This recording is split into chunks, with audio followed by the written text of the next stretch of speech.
If you've ever walked into a cruise ship buffet, you've probably felt that small sense of relief.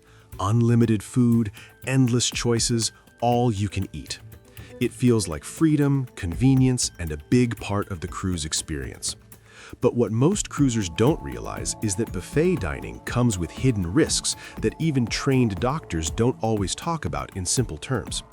Today, we're going to explain, with help from medical experts, why cruise ship buffets can be riskier than eating at a typical mall food court and what you can do about it, especially if you're over 60.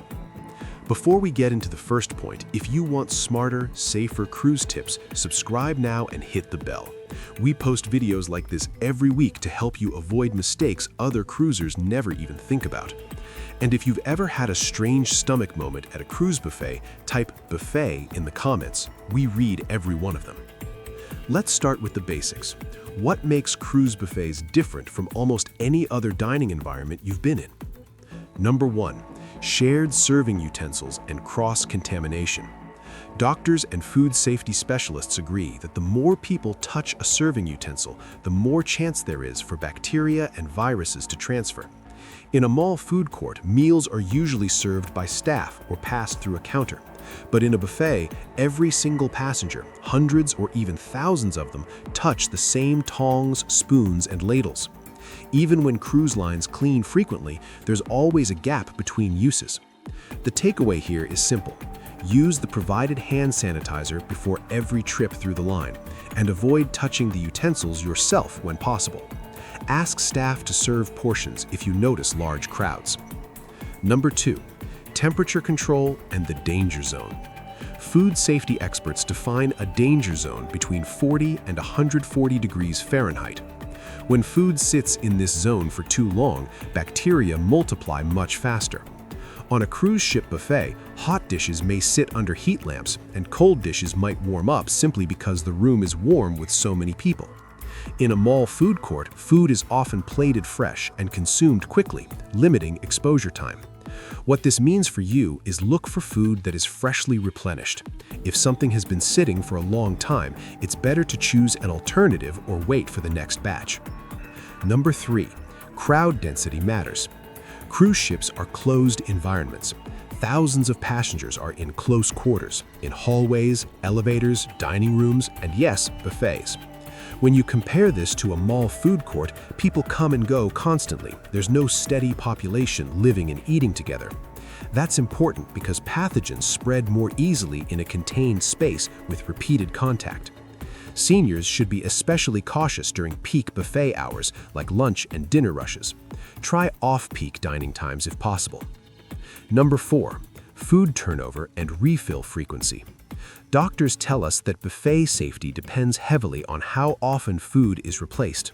On a mall food court, dishes are usually prepared in small batches and served quickly. On a cruise ship buffet, a large tray of pasta or seafood might sit out and be refilled repeatedly throughout a meal service. Each refill increases exposure time and allows bacteria more chance to grow. The tip here is simple. Choose items near the top of the tray or toward the front, where they are more likely to be recently replenished.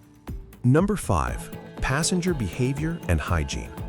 This might sound simple at first, but doctors and infectious disease experts say it's one of the biggest hidden factors behind buffet-related illness, especially on cruise ships.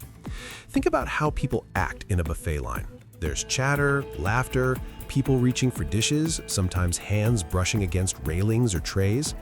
In a typical mall food court, most people eat and leave quickly. They're not spending hours in that space, returning multiple times, handling utensils, and touching shared surfaces.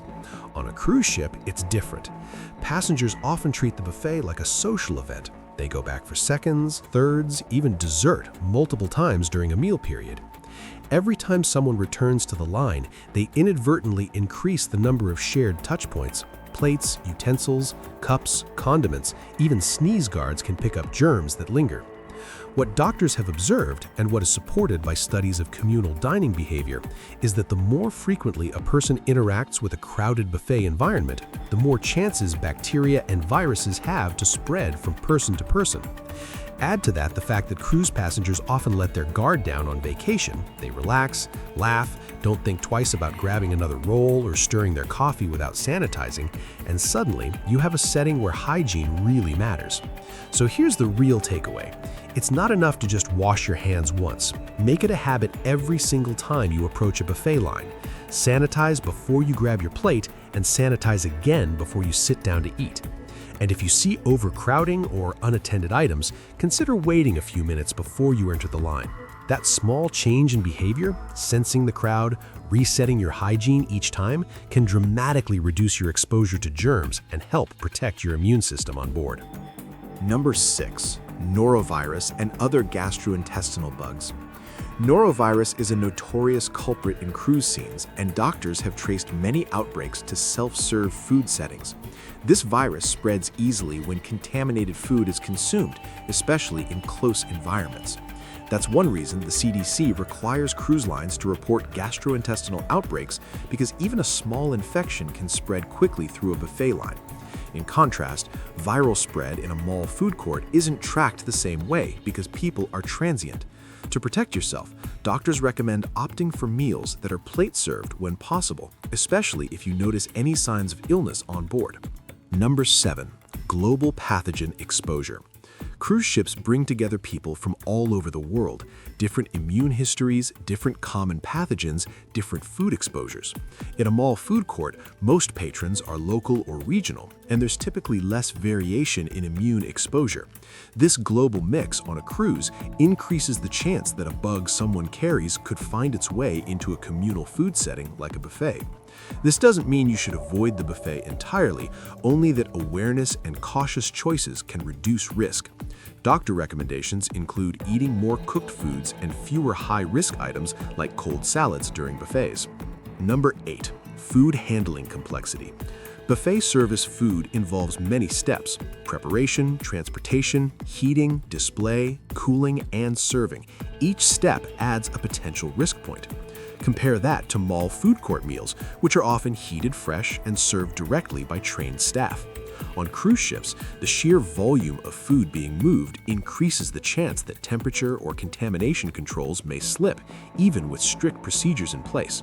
The practical takeaway is to choose food that appears freshly prepared and to avoid items that have been sitting too long. Number 9.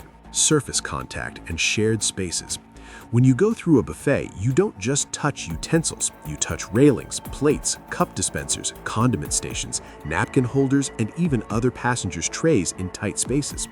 Doctors and hygiene experts note that repeated surface contact increases the spread of bacteria and viruses. In a mall food court, there is usually more space to spread out, fewer close quarters, and more frequent natural surface turnover because people leave and the space refreshes itself. Your takeaway is to pay attention to high-touch surfaces and sanitize hands before eating. Finally, number 10, age and immune response differences. This is one of the most important sections of this entire video, and it's especially crucial for cruisers over 60 to understand. Your immune system doesn't work the same way it did when you were younger. That's just a fact of life. Over time, our bodies produce fewer immune cells, and the ones we do produce respond more slowly. That means when a foodborne pathogen enters your system, even something relatively mild, your body may take longer to recognize and neutralize it.